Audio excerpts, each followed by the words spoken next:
Hej Vivi. Hej. Kom ind, Tom. Okay. Du vil gerne tale med mig? Ja, sid med.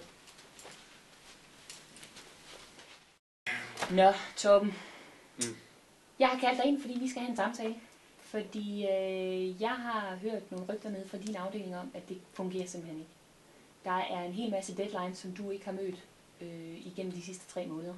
Og der er flere af dine kollegaer, som har sagt, at de ikke har haft mulighed for at kunne gå videre. Og det handler blandt andet om januarbudgettet, og i forbindelse med det, nogle af de statistikker, vi skulle bruge til afdeling 12. Ja. Der har også været rimelig travlt.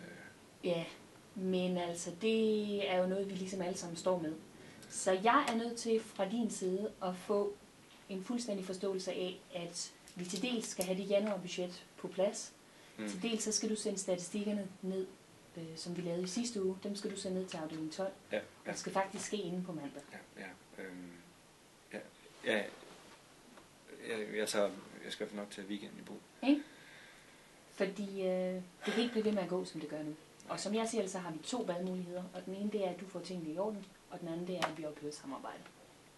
Og jeg ønsker selvfølgelig ikke den sidste, og det ved jeg, det gør du heller ikke.